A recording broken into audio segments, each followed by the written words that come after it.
Welcome to the Nexus gaming series. This is quarterfinal action between Late Game Though and All for Waifu.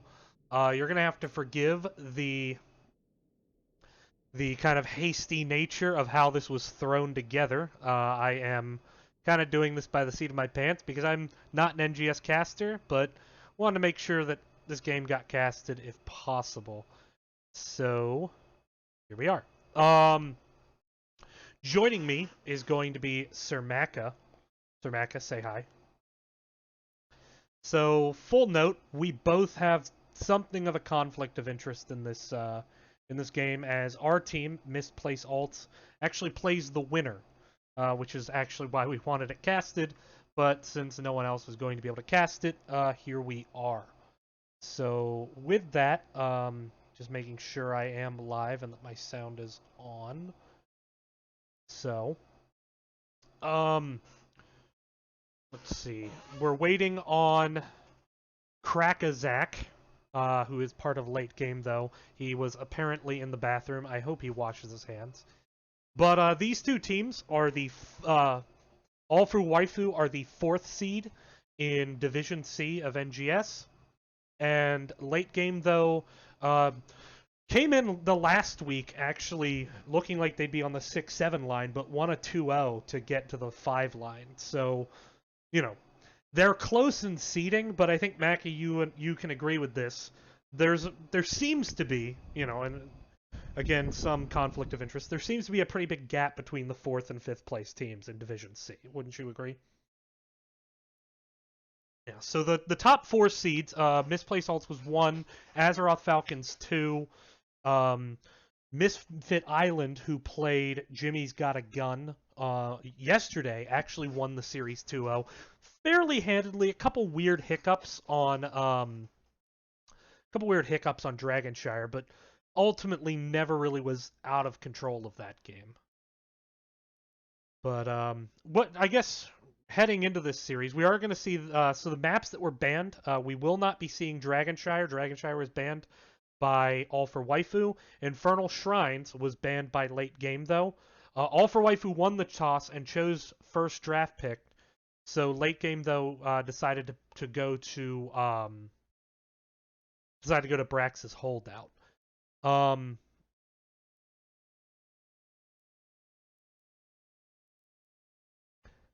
think maybe it has to deal with some of. Well, so Waifu banned Dragonshire. Late Game, though, banned Infernal Shrines. That was it. And I think it just comes down to All for Waifu does have some pretty strong macro play, and so I think they're going to try to take them to maps where the macro play is much more predictable. I mean, Brax's Holdout is certainly one of the more predictable maps. It's because the lanes are so far apart, like you can be 10 seconds late on identifying someone's rotating and you'd still be mostly okay. Maybe not 10 seconds, but anyway. Um, so just doing a quick little ready check. Is All for Waifu ready?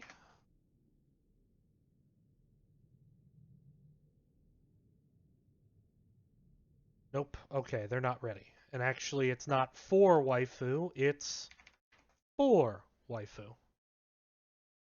Oh, give me the crown, Mathan. Okay.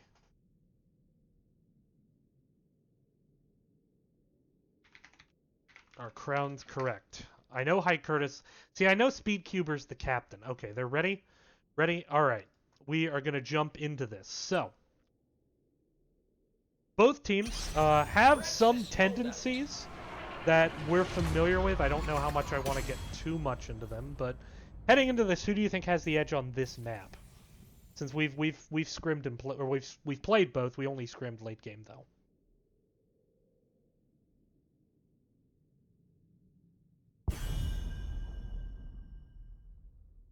Really? You think they might have something on their sleeves here?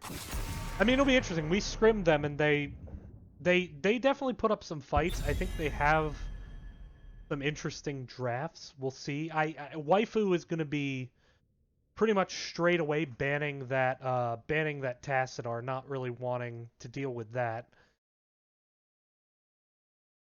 Yeah.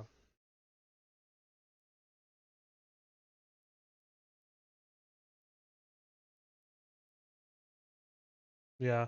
Ariel was nerfed. I think looking at the nerf, I think she's still strong on this map just because she is still a manaless healer. I would expect to see heavy focus on Ariel and on Stukov. Both have a large amount of sustain. Stukov's heal is effectively manaless, especially after 4 if you take one good spread.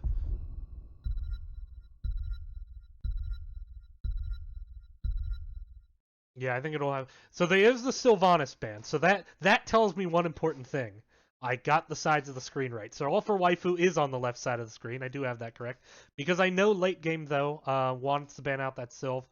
Speedcuber, definitely big Sylvanas player early in the season. A lot of teams have started to target ban it against Waifu. So it is a respect ban, but it's a good ban on this map. Yeah,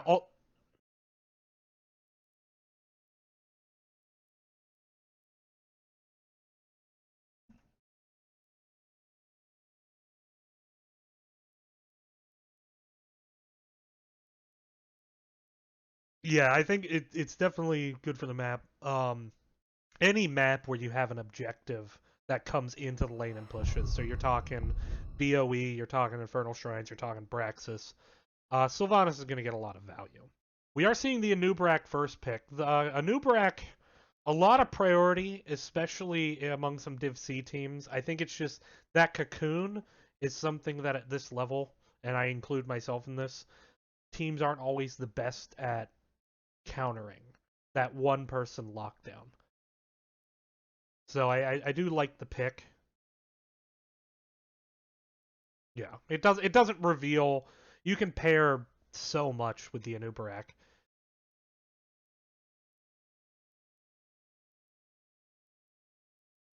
Yeah. So, but we do have Ariel up. Both Gul'dan and Vala are up. Instead, though, we're going to see Malfurion come out. So this is something I've seen a bit from late game, though.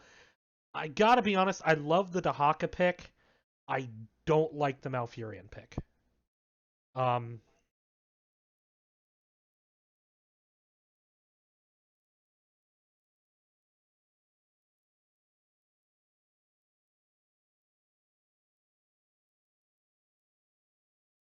yeah, it is going to be interesting to see. Malfurion is a lot more mana hungry than he used to be, and already we're seeing a Gul'dan Greymane. So really going in, Waifu wants to build an engage comp. This looks like something we'd pick up. Or this looks. Are we playing this game? Did I miss the memo? Okay. Yeah. Well, they've only had 3 picks in. If the last 2 are like auto pick Novas, we might be late for something. Um, I mean, I would expect a support ban, but so maybe I'm going a bit too wall of crazy here. I would actually ban the Ariel, and then the next rotation I would take Stukov.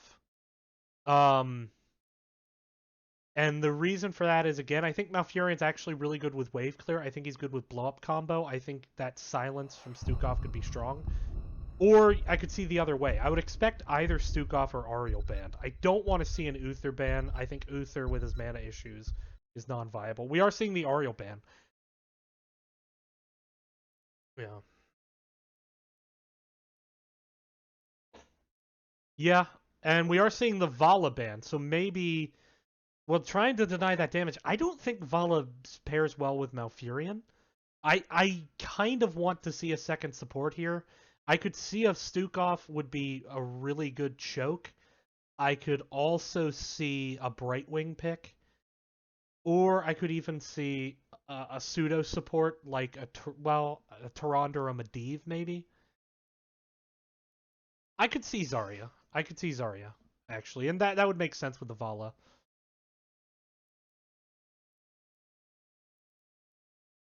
Well, I doubt. Being honest, I doubt I'll see late game though taking that. I don't know if Waifu plays Rexar, but they're building a killer 4-man comp. I would, if I were in their shoes, I would want another warrior, though. And Rexar could do that. We are seeing Arthas Lunara taken. So, a lot of lockdown potential. I mean, you can have the double root, and that'll give Lunara a lot of time for safe poke.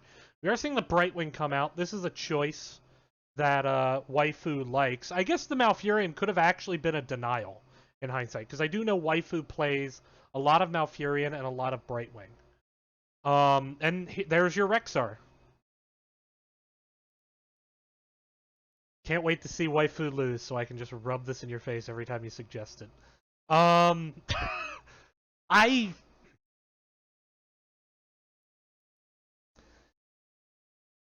Yeah.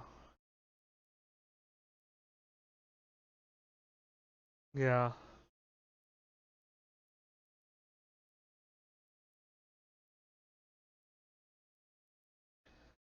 Yeah, I mean... I'm gonna say it. I really don't like that Brightwing pick. Um... I... I don't like the Brightwing pick. I think they should win the solo lane against the Dahaka with the Rexar. I think they're going to struggle in the bot lane. There's the second support. It is going to be a Kharazim. And I actually really like that into the Brightwing and into the Rexar because he can dive into the back and do so much damage post 16.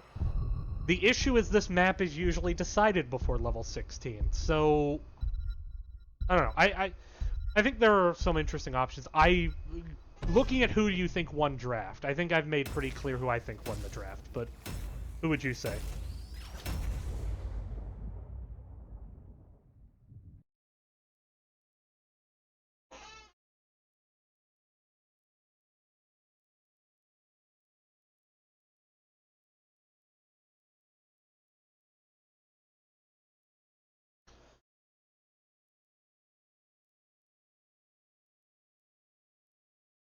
Yeah.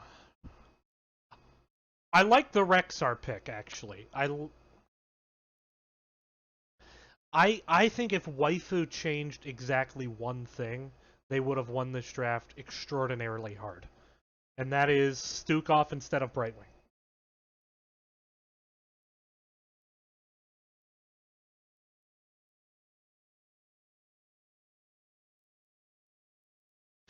Well, you do have the Kharazim to break out quick in the Arthas. So that's, though I think the Cocoon's going to be able to be disarmed. You have Twilight Dream if you try to collapse on it. You have Divine Palm as well if you try to blow up the target coming out, potentially. But we'll see what happens. I'll go ahead and introduce the team all for Waifu. We're going to have Speedcuber playing the mage on Gul'dan. We're going to have Kraus on Anubarak. Nerve is going to be on the Greymane. Maffin, he'll tell me later, I'm sure, is playing the Brightwing. And Nicolo, going to be on that solo lane Rexar. 10 seconds. 5, 4, 3, 2, 1. Facility online. The battle begins! Alright, so let's see. Yeah, Krakazak. So we are going to see the Rexar Dahaka top lane. Probably nothing interesting happening there. Early root attempt from Troth. The spray game, much better on the part of late game, though, at this point. Yeah, but, you know, I am going to stand by that I do think that late game, though, has the stronger 4-man, so. We're seeing a Cocktail build, Z build from Brightwing.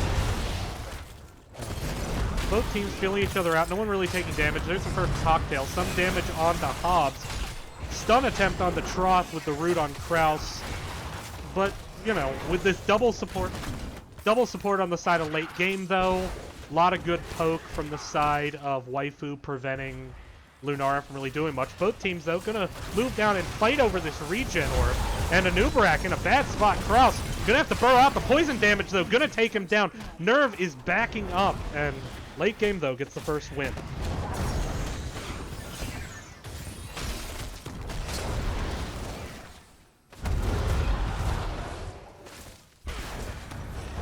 And I think this is where Lunara has a lot of power against the Anubarak and against the Brightwing. Brightwing cannot keep up with Lunara's poison damage if it's out consistent. And that's a really good double root, but Lunara didn't get the memo to show up to the gank party.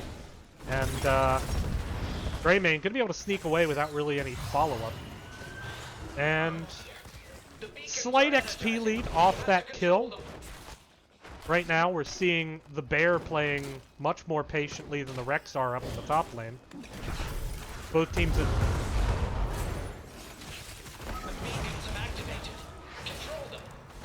Yeah. And actually, Gul'dan get a little bit caught out. He does get rooted. Hobbs is all over him. A second root comes in, and that is one dead Gul'dan. And late game, though, they came to play today in this bot lane. That bot lane paying dividends for them. Dahaka, meanwhile, tries to move up onto the top. Rexar's Bear says, no, no, no, no, no. But we are seeing the rotation up from Kerosene. So Gul'dan is back up. This is a chance for Waifu to try to make a play. The Krakazaka was not there at the same time as Hobbs. They do push the Bear off the point. They are taking it. Meanwhile, though, on the bottom side, Kraus aggresses onto the point. Root coming in, trying to get that damage on the Kraus, but Lunara is not with them. It's just Arthas and Malfurion. They're taking all that damage from Gul'dan. Arthas is going to get stunned. He is going to be able to get away. Nerve was low on the back line. But Lunara was in the lane, not helping the team fight over the point. It was a 4v2. They had to give it up. And now, what? Waifu is counting percentages. Kraus is so low. There he goes. He positioned a bit too aggressively. Great zoning by the Arthas to just leave Kraus high and dry. That's the risk when you burrow in, is if your team can't get to you, you're in a bad spot. Fairly even, though. Late game, though, only at about 16%. They're going to have a hard time controlling that lane. They're not going to be able to win it. Hobbs did rotate up, but Waifu, one person down, not going to be able to contest onto that bot shrine yet. The Rexar is actually rather low if Dahaka can land the tongue. Meanwhile, though, Gul'dan and Brightwing trying to move onto the point. Troth going to defend it. Double root landed, but he is getting quickly surrounded. The Anubarak with the body blocks, and Arthas is going to do Arthas things and survive, because that's what Arthas does.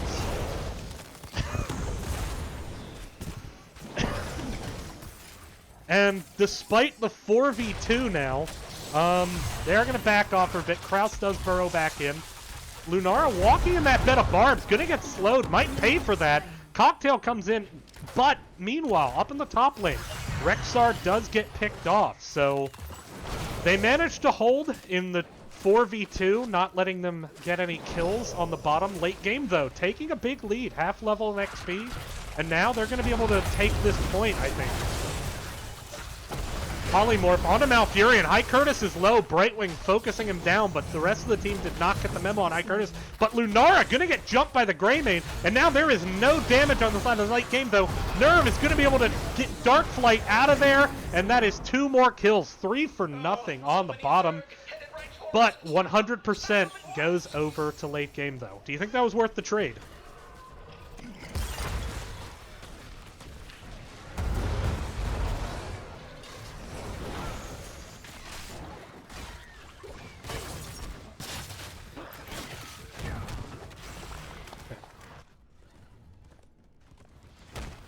So Dahaka did back off there and left Karazim, a very lonely monk, up on the top against Rexar. But now Lunara comes in, the slows are there, the poison damage is there, and Rexar goes down.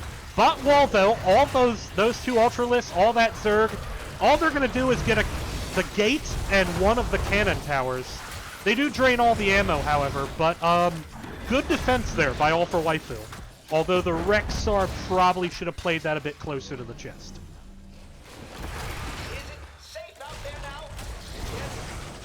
Yeah.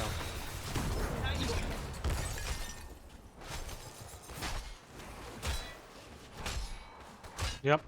And that actually was quite a bit of soak, because the cannon tower still had ammo on top, so they killed the minions, which, that's a full wave of minions gone, and that translates to about half a level here. But, all told, late game though, little bit of a structural lead, little bit of a level lead, little bit of a kills lead, and they're starting to rotate their camps. Now, where do you feel on this camp rotation? We're seeing a soft camp from Waifu first. My outbound volume is off. Okay, no one can hear me on the stream. Let me fix that. Huh. It says my mic is there. My desktop audio isn't. Property.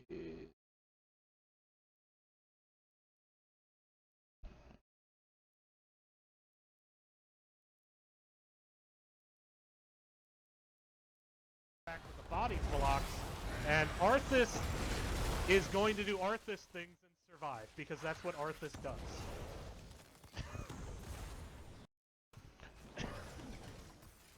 And despite the 4v2 now, they're going to back off for a bit. Kraus I do apologize for the technical difficulties, everyone. I'm trying to figure out what is going on with my sound. Does get kicked off, so they managed. We are seeing the Divine Palm taken. 4v2, not letting them get any kills on the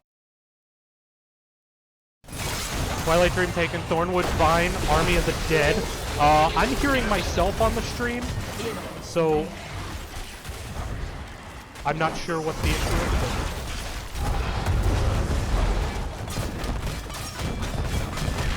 Yes, it is, and Brightwing is going to heal herself up to the poison damage. Arthas now taking tower shots, is going to be able to get away. The Hawk is still defending top well.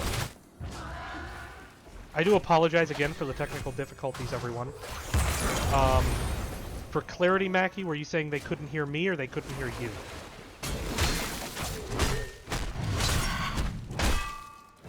Okay, I will turn my mic receive volume up. I do apologize again for the technical difficulties, everyone.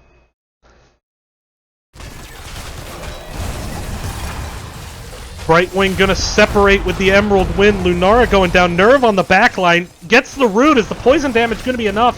Cleanse comes in for reasons, but Greymane goes down.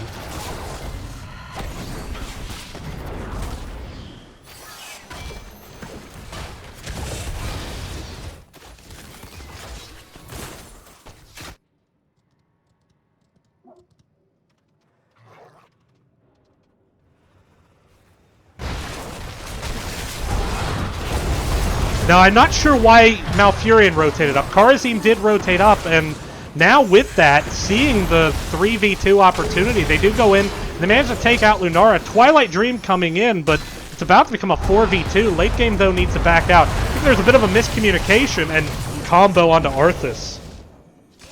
There was a bit of a miscommunication on that rotation. Kharazim had been going up, but yeah.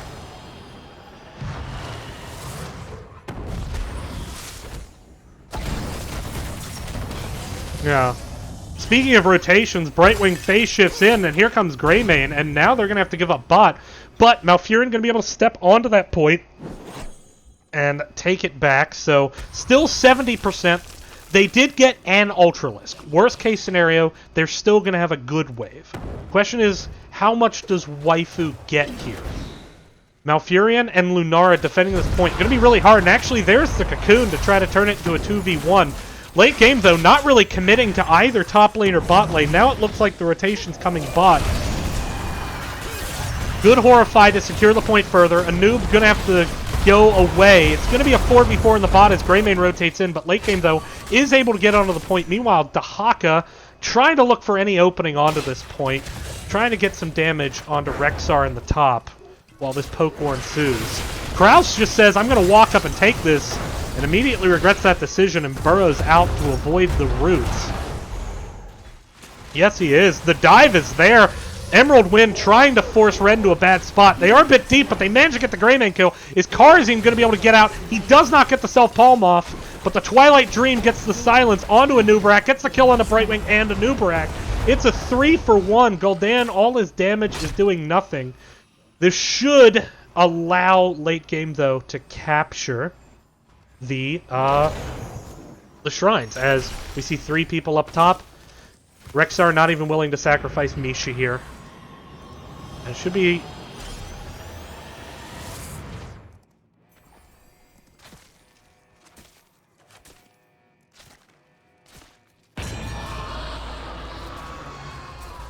Yeah, it's one of those counters that if the enemy team has a Lunara, you don't want to solo Brightwing. Even when you have a fair amount of self-sustain on the part of Gul'dan. I mean, Anub'arak doesn't really have self-sustain other than shield. Actually, yep, 5-man defend. They do try to pick off Dahaka. He actually gets low, but that double support going to keep him up. This is a 5v5 up in the top. Ton of damage from that cocktail. And actually, this might be a situation where late game, though, might want to back up and let their double support get some help in. We do have every ultimate except Twilight Dream up, but the Horrify is there too. If Gul'dan lands a big Horrify now, there it is. Huge separation. 4-man Horrify. Cocoon onto the Karazim. Dahaka low. Looks like he doesn't have Essence, but Arthas just doing Arthas things. He's still alive. The double support keeping everyone up, but here comes the Anub'arak. Twilight Dream. Oh, what a... Wow. And in that whole fight, no one died. Well, Misha died. Bible thump. Not Misha. So you could say barely. So you could say barely anyone died in that fight. Zerg threat eliminated. Barely anyone. Oh, thank goodness. We live another day.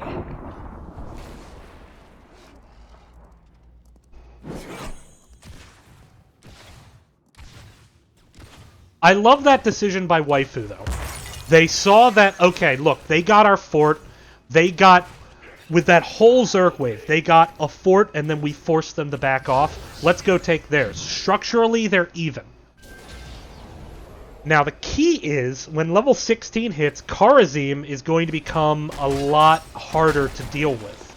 And Brightwing, I don't think, is going to be able to keep up with the damage at that point. But we'll see.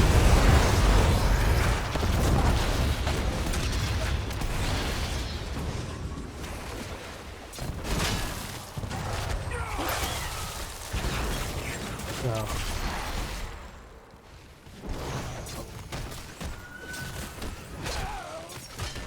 Yeah, I think there was a bit of a lack of a focus there, it seemed, because there was a 4-man Horrify that put 2 people into the fort. Granted, the 2 warriors, but still, with that cursed bullet, I think if the team had saved some of their ultimates for after the Horrify, I think they could have done a bit more with that.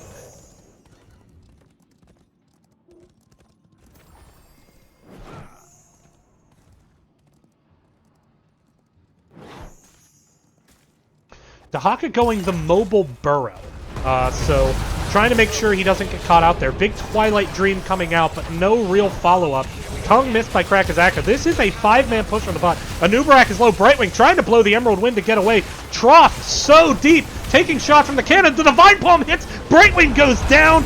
And now this is falling apart for Waifu here in the bottom. They need something. Cocoon out, but Speed Cuber's going to go down. And this is why I just... Divine Palm is so good. If you land a good Divine Palm, fight's over. You won.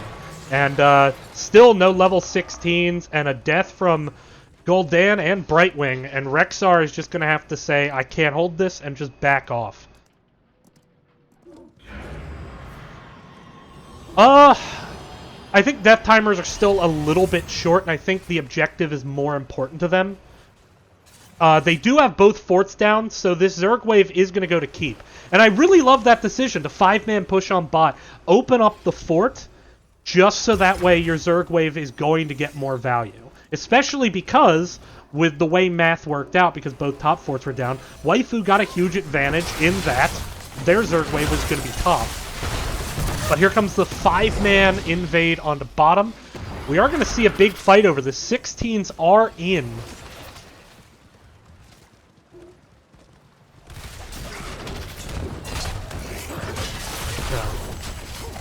And actually, Corruption gonna do a ton of damage on the High Curtis. But I don't think Gul'dan's quest is done yet. And Lunara is super low. Tries to trade, and Hobbs tries to dive in to finish Rexxar.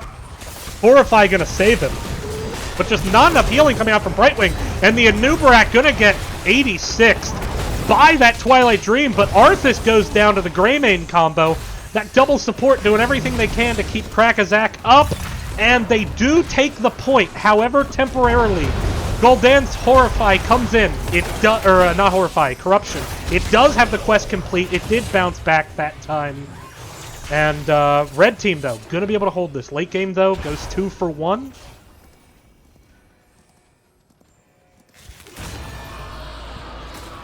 It's gonna hurt quite a bit, but Karazim does have those AoE heals. It's helping out quite a bit. Oh. Exterminate them immediately.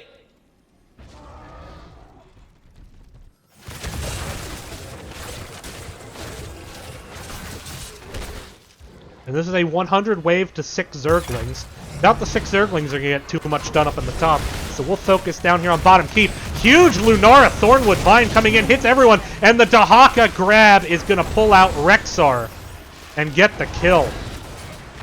And I think they should have waited for Horrify. Yeah, Rexar stepping through that gate against the Dahaka did not work out for him. Trying to lock down Dahaka, Polymorph to prevent him from healing. He didn't have a ton of essence, he just popped it. Or his adaptation, excuse me. Brightwing trying to separate out the Arthas. The Arthas is in the backline. Polymorph stun comes in. He does get off Army of the Dead, but the Divine Palm. The Divine Palm saves him again. That was a good trade-off. Yeah. And now they got the keep. Are they going to be able to get away? Yes, they are. So Hobbs has landed. Yeah. Who designed this ramshackle facility? Oh, wait. Yeah, they are. But wow, Hobbs is Divine Palms this game. On point. I need to work on Karazim. But here we go. Now Waifu gonna kill the Wisp, but I doubt they're gonna be on boss. I wouldn't be surprised to see late game though check it just to make sure, but gonna go ahead and clear the camp on the bottom, get their bruisers pushing. It's gonna force Waifu to defend. And map control advantage though, with both keeps up, definitely gonna favor late game though, and they have 2 levels to make something happen here with level 20s. We are seeing a double Storm Shield taken, so it's just going to be really hard for Waifu to get a kill here. And we are seeing Arthas getting even more healing from his Army of the Dead. Fight up top, Rexar just gets caught out.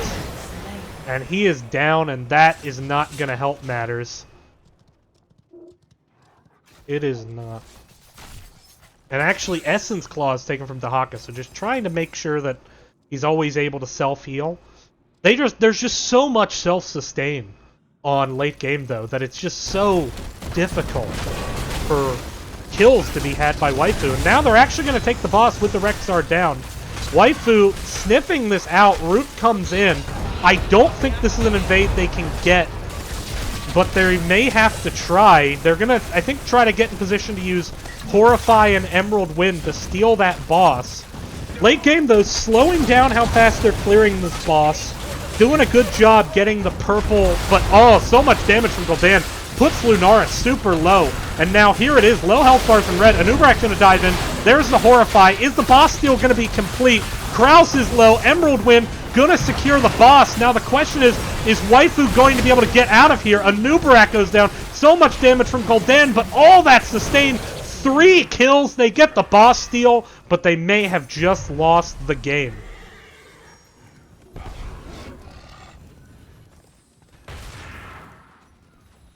Yeah. And Speedcuber gonna be able to dodge that tongue, but this is gonna be going core. I respect the decision to invade the boss. I understand that you have the ability to steal it, but you don't have the retreat, and they didn't have it.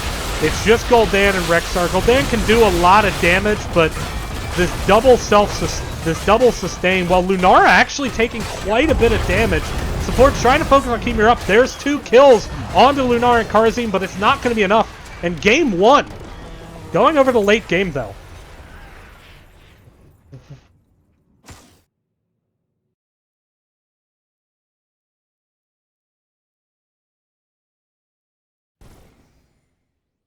Yeah, well, I didn't agree they lost the draft. I thought late game they won the draft.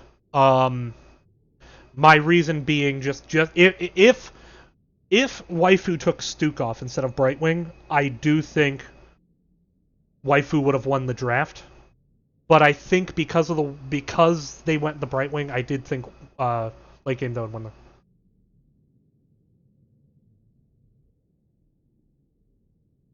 It is, yeah, and tons of damage, but then you have to look at the support from Karazim. 117. He actually did go Transcendence at level 1, so he didn't even go the Iron Fists at 1. Now, he did go a mostly damage-oriented build.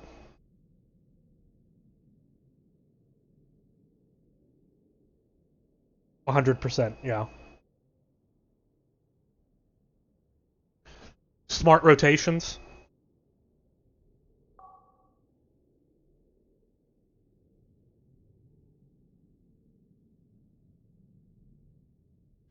And with that, I'm going to start setting up for second game. I just got the memo that we're going to be going to Towers of Doom, a waifu specialty.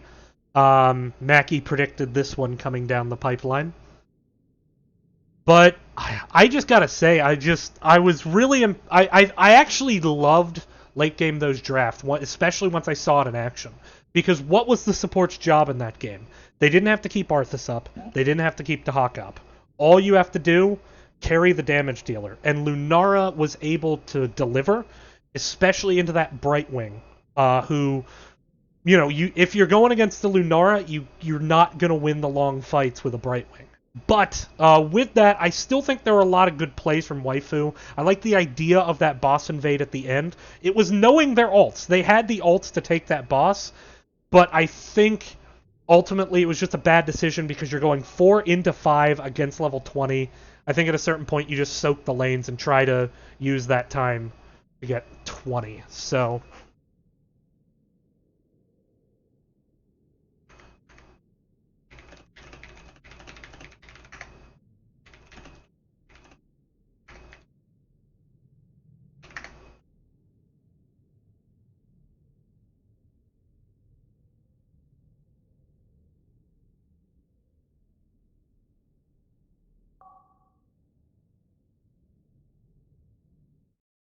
okay, give me 1 sec. All right, hang on. I have to just check a little bit of information here. Um, read, yeah. Okay, they want map. They're going to Towers of Doom. That's okay. That's what I thought.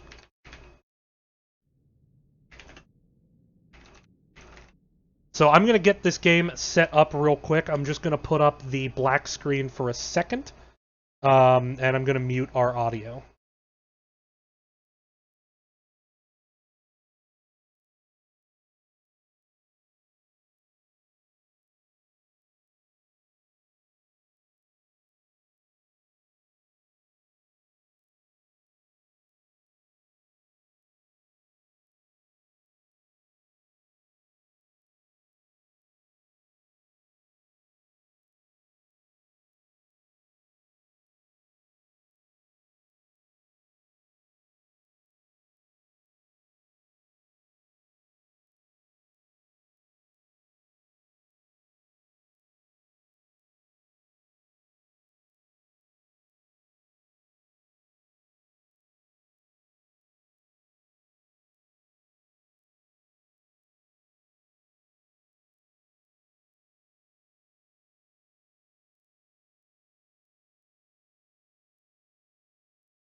All right, so we're back. And I need to update. Late game though, properties 1. So we're live. In the draft, Towers of Doom is the map picked by All for Waifu. So late game though, gonna have the first pick here. Let's see what they ban. Mackie, what do you think they're gonna ban? Well, if you're not going to take the Dahaka, I would ban it. I would also probably ban the Stugoff. That's just me. Yeah, I don't think Sylvanas is a huge threat on this map, so I wouldn't like to see the Sylvanas ban, even though that's kind of something that is often done against Waifu.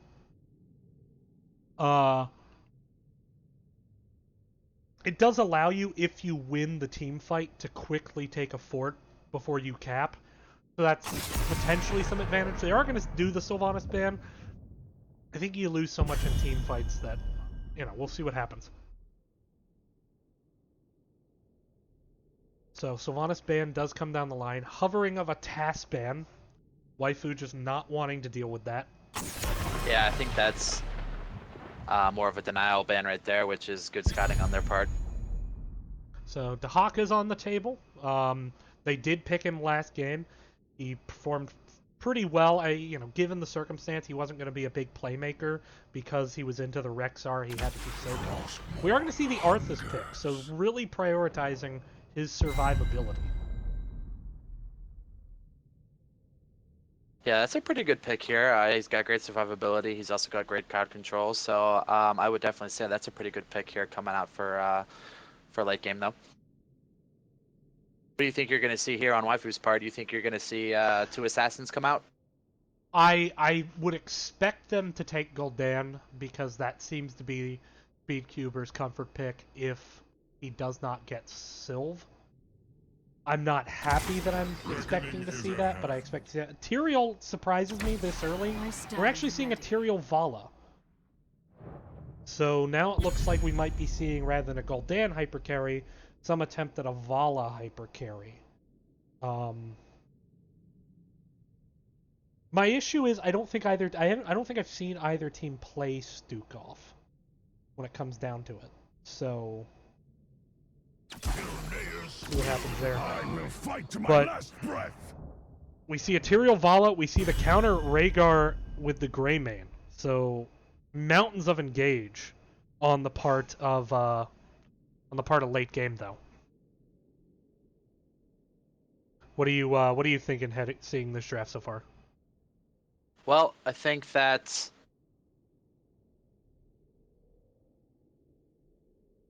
I just think that late game, I think they're maybe trying to take the aggressive with the lead on the first game with the win. I think that they're going to be a little aggressive here and take the Greymane.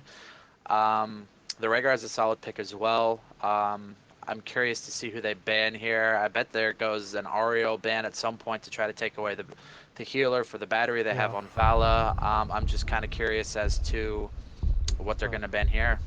I'm fascinated by this pick by late game though, because what they're saying is, last game where we were really passive and we wanted really nice long fights, yeah, that's fucking over. We're gonna dive you and we're going to kill you. That's what this comp shows so far, and I love that. I love that they're showing something, even with the Arthas still on that front line as just a really hard to kill person.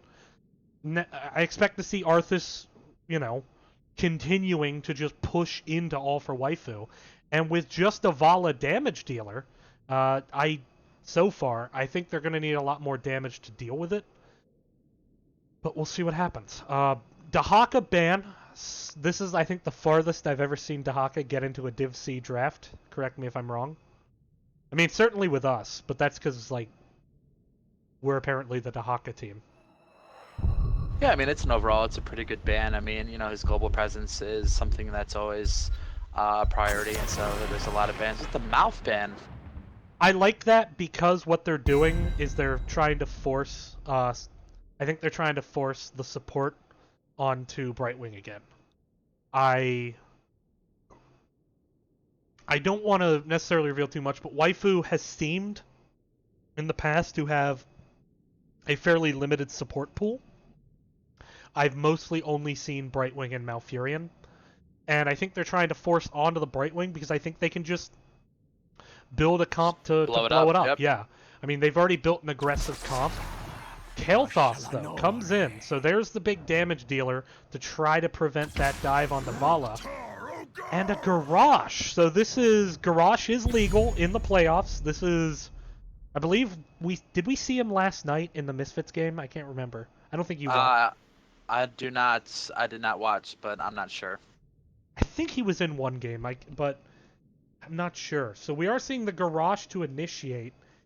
I like the Garrosh in theory. My question is, okay, so he isolates someone, but he's throwing him into a squishy backline, and there's no, like, second tank that gives, like, the critical lockdown, because Tyrael is presumably going to be, you know, if you want to deal with the Greymane, you could potentially go Judgment, but there's really no Judgment target. Yeah, I definitely think you're going to see them go with the... All for Waifu, though. Gonna break out the Garrosh. They're a pretty squishy backline, so I think they kind of have to go into an Uther here, just to stun whoever gets separated. Good counter pick, and there's the Leeming with the poke. Pretty solid draft there for the late game, though. I definitely think Uther is the pick here to keep with the Divine Shield. Yeah. I mean, with the Garrosh and the flip back, I mean, if you get somebody that you think you can kill quickly, I mean, obviously you drop the Sank and then everybody can stand on it and hopefully burn the guy down. I think that's kind of what they're going for with such a high priority here on the Tyrael with the first pick. Yeah, my fear is that they're gonna flip someone, and then who's the flip target? Because Rhaegar is bulky enough and he can escape. I guess Greymane can be decent, provided he doesn't have anyone to jump out to, or he's... Arthas can just sustain through it. I think late game, though, has a comp that they're not overly worried about what Garrosh does, given just how squishy this backline is on the part of Vala and Kael'thas. So I don't know. I'm very fascinated to see what support we get. If we see a Brightwing... I could kind of see a Brightwing, but this is my jam. Surprise! Lucio with the pick. I mean, you flip him back, you can push him back even more, I guess. I don't know. So I'm going to be honest. I've secretly been wanting us to play Lucio for a long time, but it's kind of one of those I'm afraid to say it type deals. I like Lucio. I do not like him here at all. That's just my opinion. I could be wrong. We'll find out here on Towers of Doom. Who do you think won the draft there? It was a fairly, like, I'm looking at late game those draft, and I'm thinking that's something we would draft, which doesn't necessarily make it better. Obviously, I'm biased and think that type of draft is, you know, it's aggressive. It's what we would typically build. I look at the draft on the left, and I think this is QM night when we're practicing Garrosh, but nobody actually wants to play heroes that support Garrosh. I definitely think that late game definitely has the advantage here with the draft. I mean, they've got the delete power with the Greymane, they've got poke and the resets on Li Ming if they can get someone down quick. And I mean, look at that front line with Arthas and with a noob with a pretty good self-sustain, and of course you're going to have Rhaegar behind all of that with an Ancestral, so he can almost practically fully heal anyone on that team. So I think that their ability to sustain long team fights for shots on this map is going to be huge. I think that the wild card here is going to be the Garrosh. I think I figured out the puzzle. Ready? Here it is. Prepare yourself. On the 3 shrine phase, they're going to use Lucio to rotate faster to try to get 2 shrines, and then they're going to try to trade out on other phases and look for pickups. Oh, we have a pause.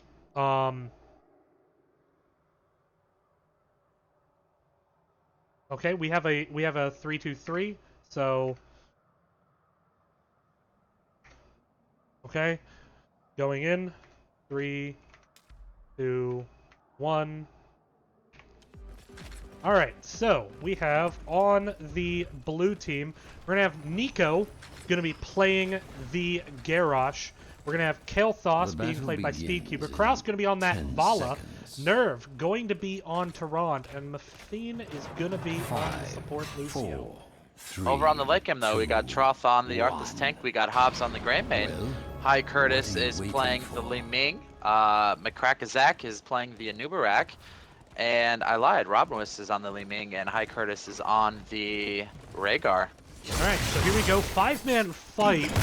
So this is where we're going to see if a pick can happen. There's the throw. They do pick out Arthas. This is an advantage. Kael'thas very strong in the early game, and they actually are going to get the kill. Nicolo taking a lot of poke, and Rhaegar volunteers his tribute. Going to be able to get away, though. The throw was not up. But a strong start. So we are seeing Kael'thas. He's gonna trust his Lucio support. He's gonna be going that Flame Strike quest. So we'll have to keep an eye on that one. As Already well, one stack. we've got Cocktail Build again on Grey Main. So we're gonna see some poke game here. Yep. And still 3-man fight in mid, trying to pick out Nicolo here. But here comes the throw attempt. No, it was just the hook. Poke coming back and forth. Up With top, that got Li Ming, you're Arthas gonna win. versus Tyrael. Not a whole lot of excitement going on there. There's just kind of slugging it out on each other. So Tyrael can actually, I think, win that lane better just on mana. And actually another throw, and now Anubarak is isolated. Stun comes out. Kael'thas gonna get the finish.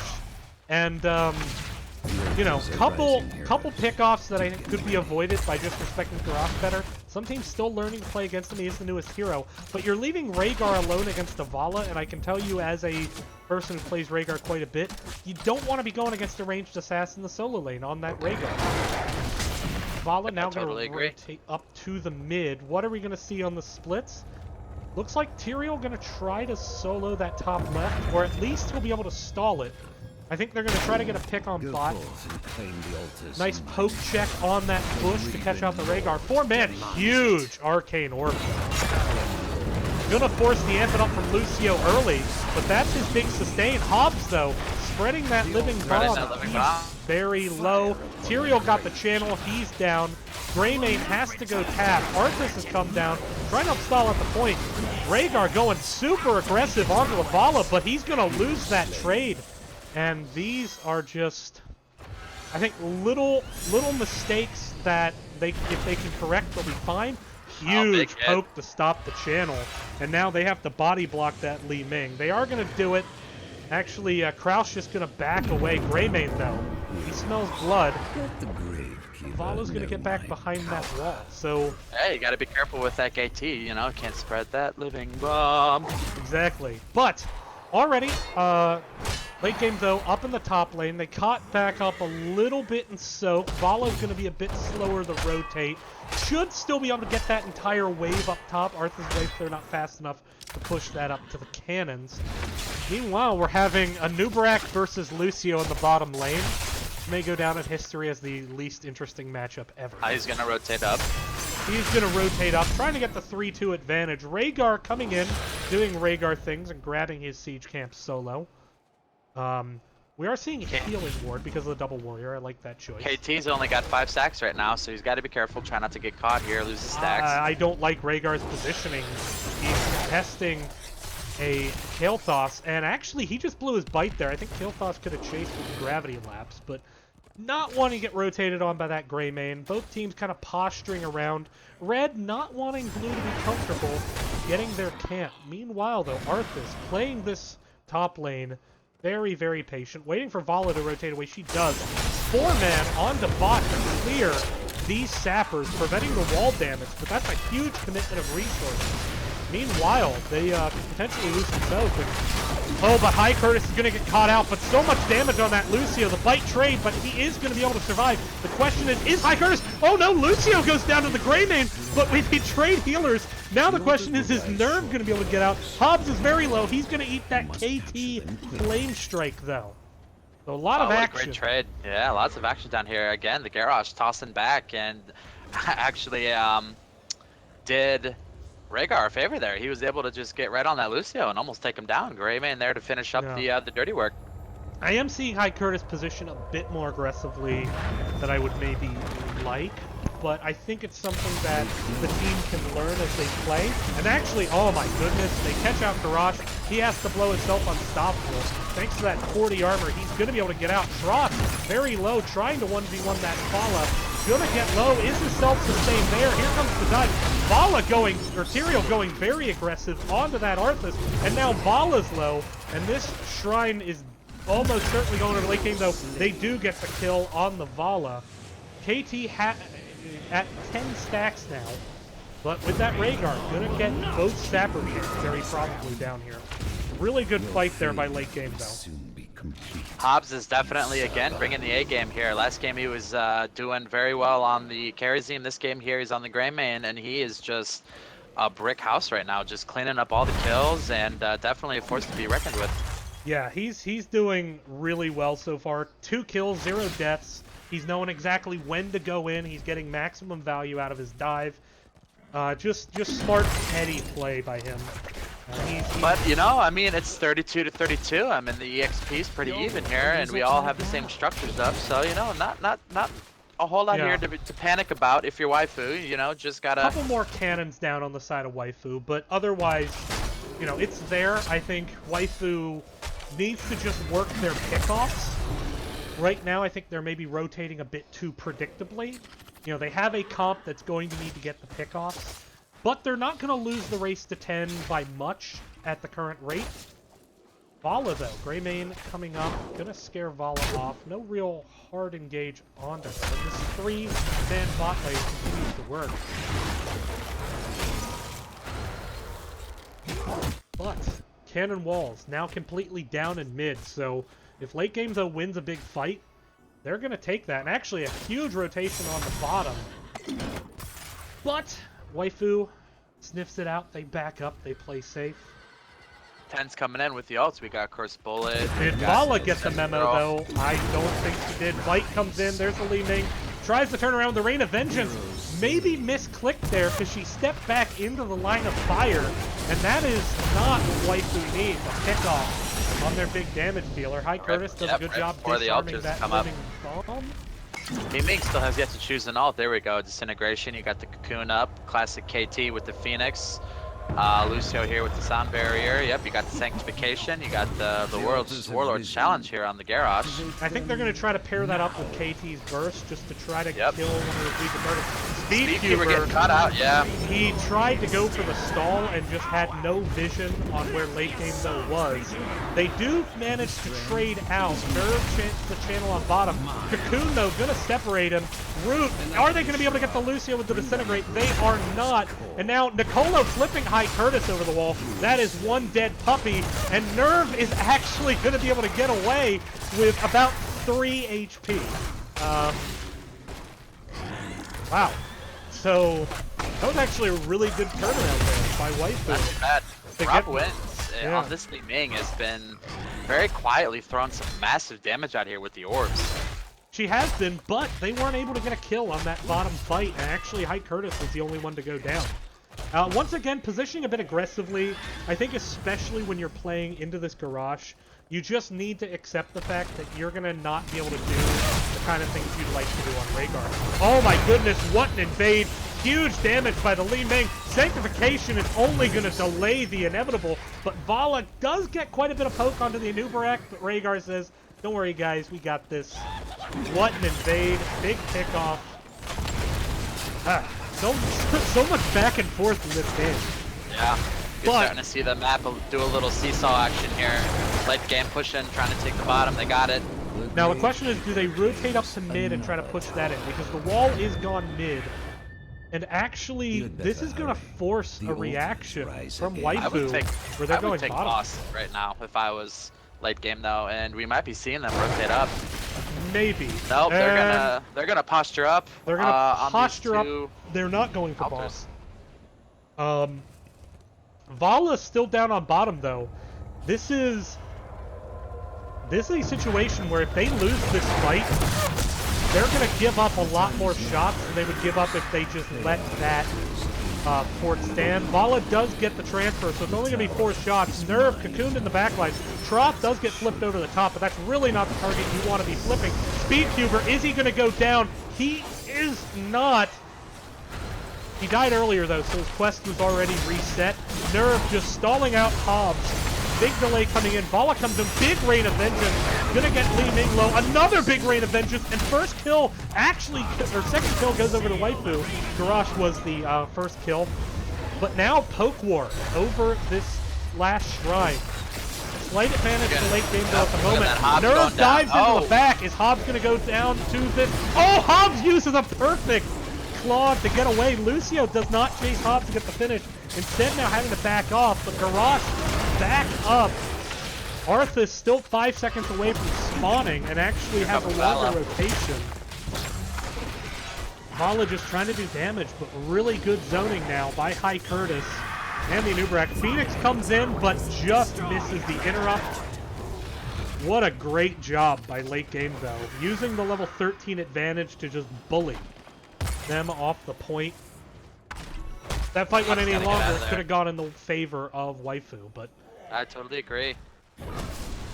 Again, Hobbs, I mean, you're just seeing, you know, the playmaking here with the Greymane. I mean, just totally able to avoid the Tyrael there on the Explode.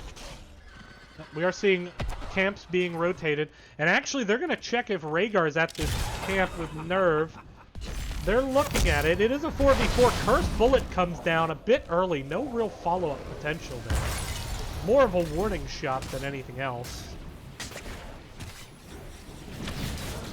Quick clear by the Rhaegar with that Lightning Bond talent. Arthas now going to push these sappers up. Uncontested top lane. Going to probably be able to take out the cannon wall. Vala rotating up a bit late.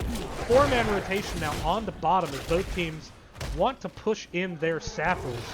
Sapper's going to get more value for late game though if they can push up because of the tower damage, but experience from the cannon walls could help out Waifu. Rob Wynn's just painting over here with this Li Ming. I'm very impressed with his accuracy and the timing of his spells. Yeah, his damage has just been really intense. It's been hard for the Lucio to keep up with it.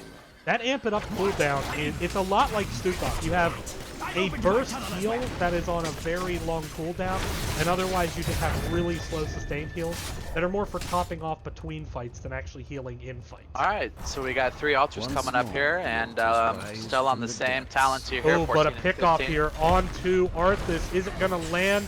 Nope, just a little bit too slow from Lucio. They sell out for that pickoff. They don't get it.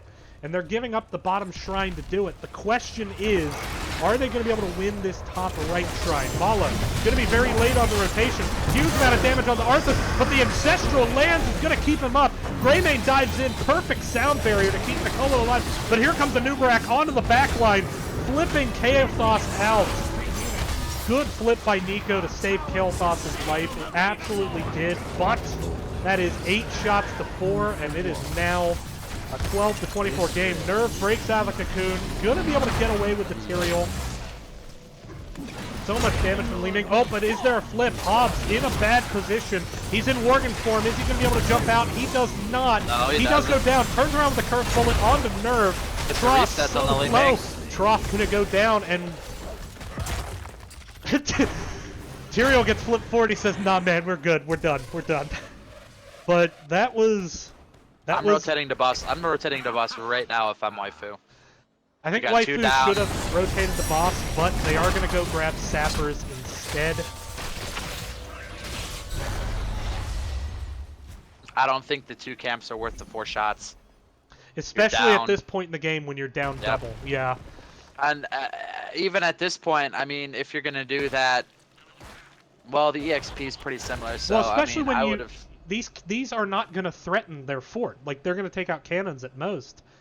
Level 16 is now taken. I think there was a misplay by late game, though, sticking around too long after they already won. They should have taken their one and gone home. They stuck around in mid too long and let Garage make a play. But Waifu could have done a whole lot more, I think, with that 3-0 kill. I think the boss would have helped out. Instead, though, Rhaegar goes top, gets the top sappers. They're going to go straight to the fort.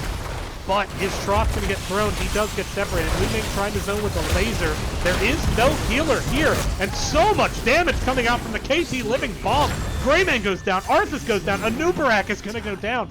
And late game, though, is just making misplays right now. Taking fights they shouldn't, but is Colo's going to die to towers. He's not. Lucio's amped it up. Going to keep him alive. Li Ming trying to save this fort, but Great engage. Great team fight there. great engage. Late game though is not respecting the barrage. They are getting too close to him Take the altars when they're and put in an 4v5 end to the situations or Gravekeeper. when their whole team isn't there. Rhaegar was not there. There was no Ancestral coming. If you got flipped, you died, Like even all on the Arthas. others. And so I think that was a misplay, and that's going to send 5 shots into their core. Still up with a 7-point lead, but map control now favors Waifu, and they're going to start shell gaming this, heading from mid. And it looks like late game, though, not going to want to take their keep back yet. They're going to want to fight, but there's a level lead already on the way to 20. Waifu could close this game out late at the region. Yeah, I mean, if you want a team fight, now's the chance to do it before it starts to get you snowballing. You're on the same level here with 16 and 17 out. No one has any 20s, but it looks like they're just going to kind of play it safe here and maybe wait for the next shrines to come up here for the next team engage. And if I'm Waifu, I'm sticking around and making them defend this, because what are you not doing? You're not taking your fort back. You enter the next phase with a 2-shot lead, but they are going to rotate down to the camps. Yep. Again, I don't love this decision, just from the standpoint of it's going to give Greymane time to take back bottom, so that the sappers at most are just going to re-damage the fort. They're not going to take it back. But they do rotate back up to mid. Phoenix coming in. I think This is a 5v3, and they're not engaging. with the tower being on the side of Waifu, knowing that they're going to have to go down and take it, they could have snuck in a boss again, so that's 2 times they've passed on a boss opportunity. Yeah, it was also a 5v3 mid, and I think right now they are playing safe. The problem is that they're also behind. Now they have gotten all the walls, so if they win a team fight, they could take a boss and take a fort easy in the time that they're given. They are going to grab top sappers, but they have a long rotation. Late game though, going to be able to get there They need and to set a bush early. party. Yeah, they They do to need to definitely set up. the bush Anubarak party. was a bit indecisive coming in, and instead they're going to grab their sappers now. And I don't like the call. I don't, because now look who has more Take the people altars closer to the and put shrine. an end If to Hobbs the doesn't get this channel, and he's probably not going to, he doesn't. Now it's a 5v3. Hobbs is going to get flipped. Anubarak is re-engaged. There's the living bomb. Wow, what an Running onto ancestral. Anubarak. Huge ancestral though, but is he going to be able to get away? He does, but there's just so much damage coming out from Waifu. Late game, though, just trying to get away here. They at least got their fort to be able to retrieve that. But the turnaround kill onto the Colo, it's still not going to be enough. Li Ming doing all the damage he can, but Hobbs and Krakazak are too low. But now they have potentially a chance to invade. No ultimates up for either team, so this is just going to come down to base hits. That living bomb spread once again. Hobbs is not going to outtrade Tyrael here. Tyrael is going to be a go down to the Rhaegar, but ooh, Lucio actually pretty low. Rhaegar, I like what you're doing, but I think you're about to die, buddy. Yep. Why? Trying to turn around with the Rhaegar 3v2. Don't think it was going to happen. Li Ming so low on mana, he's going to be able to blink away. These shots are going to go over Nobody's to tapped? Waifu. Nobody's tapped yet. I think they're going to try to make a play for this. I don't think they have the damage, especially with Arthas up in 4. And Being you down on shots, I would just take this and I would call it a day. I don't know why they're trying to get an extra point. Yeah. Yep, see, they're gonna back off. But is Li Ming going to sniff out the KT back? Well, she sniffed it out, but KT was smart enough to pay attention. All right, so here you go. You got I think actually what they were waiting Waifu for with the, is with look the up at the 20s. top. Yeah, Waifu does have 20, but if you look up at the top, I think they were waiting for Winions on top, was what they were trying to stall out for. But Waifu does have 20s. We're seeing Kael'thas doubling down, and he actually has finished his Flame Strike quest. Reduced cooldown on Sound Barrier. We are seeing Rancor being taken, so This trying is to it boost right that here. attack speed. Trying to be aggressive here, take their camp. I think they might get it here with the rotation. It's a Late game 4v5 though here. needs to just give this up. It's 4v5. They don't have anything to fight for. They're just soaking 20s. They need to just give up the bot fort. You're not going to defend it. There's two. Oh, and High Curtis jumps in. He's going to pay for that with his life. That was I don't know what that was. I think that was maybe a misclick. This tower shall Rhaegar's Blight can be a bit finicky, but whatever it was a misplay. For the late game. It's still, you know, you have 12 health on your core. Anubarak, though, is going to get caught out. They're just rotating these picks. Once they've started getting these pick-offs, they just haven't stopped. So much damage coming out from Waifu. And, my goodness.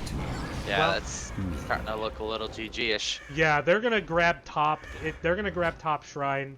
And this is fatal damage at this point, even with red taking back bottom.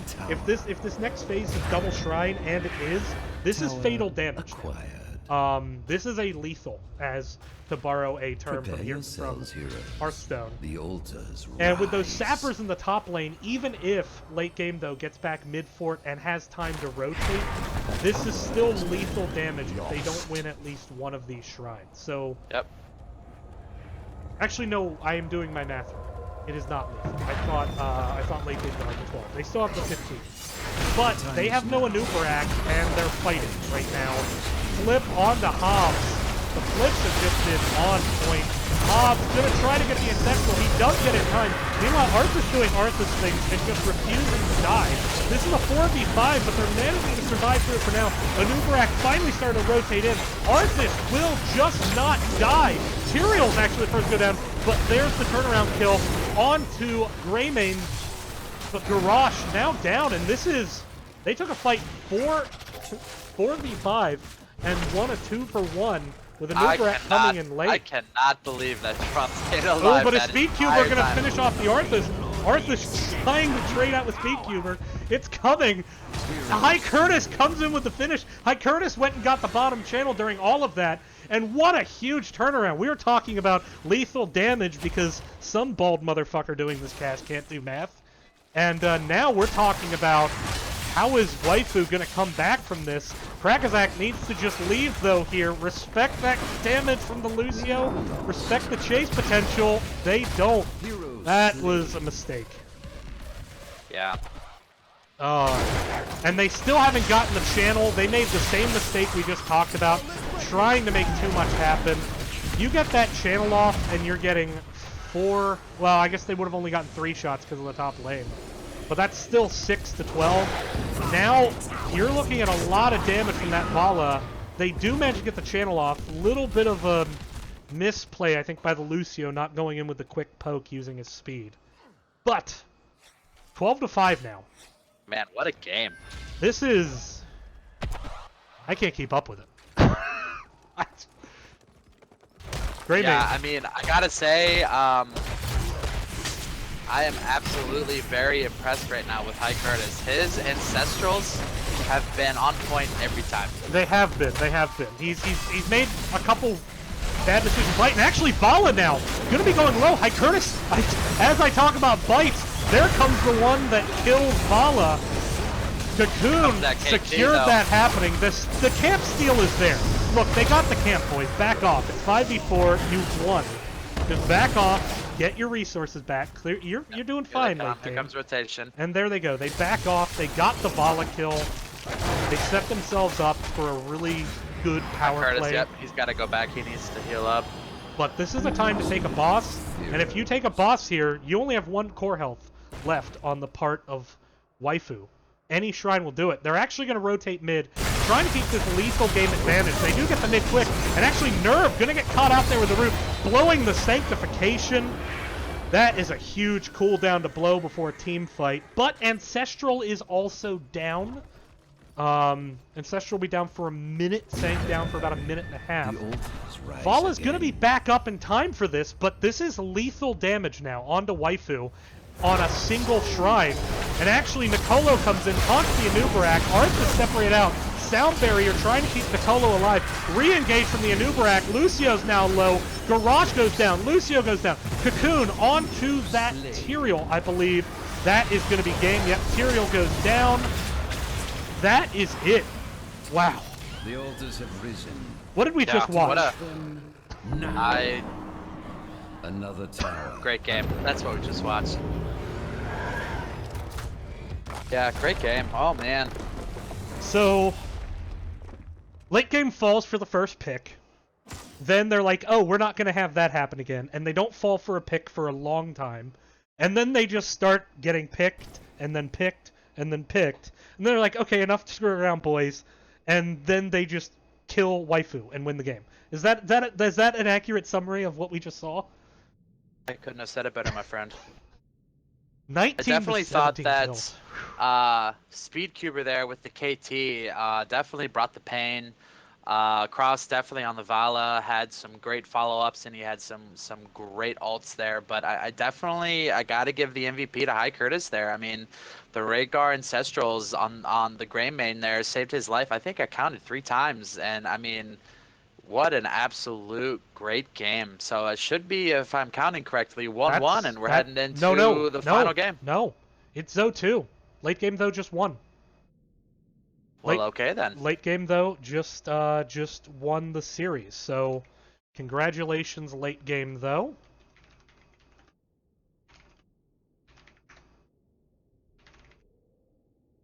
What a great game, my lord.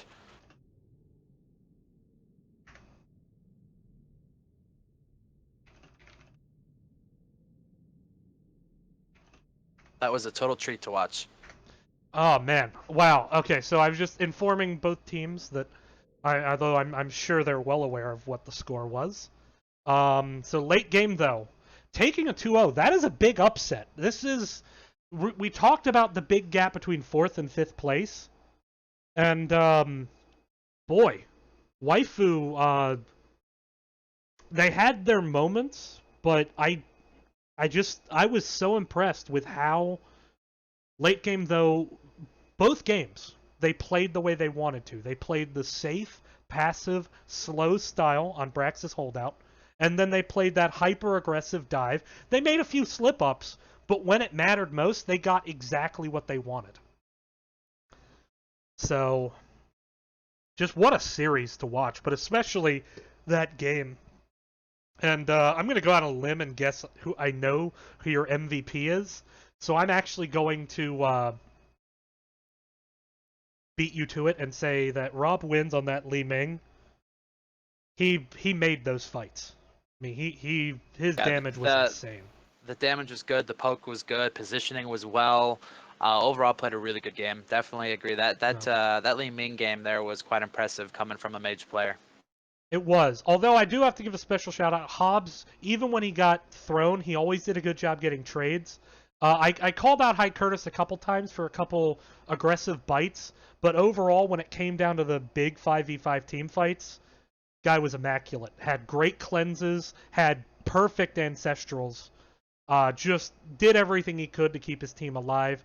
Got a lot of really good trades with the bites, and with that, late game though advances to play. Hang on, let me look at this. Misplaced Alts. So Misplaced Alts will be playing late game though next week. These guys sound like a bunch of scrubs. Bunch of scrubs. I hear their healer is just a shitty Uther. Like, he's really bad on that hero. And I heard their healer is bald as fuck. Yeah, I hear their healer is bald as fuck. So with that, we actually are playing late game though next week. So we actually got a lot of material because we scrimmed these guys a week ago. And I got to tell you, they looked a lot better tonight. So you're welcome, late game though. We're glad we could help. Absolutely. I'll take all the credit for your win. So with that, thank you, Mackie, for casting with me. I do apologize, everyone, that this was a fly-by-night operation, but it did come out fun. So thanks for watching, and we will see you. Thanks for having me, Smiley. Yeah, I had a lot of fun. I'm gonna have to sign up to be an actual caster this coming season. That way, when I have no time and I never cast a game, I can feel bad about it. Absolutely. So, all right, thank you for watching, everyone, and we'll see you next time.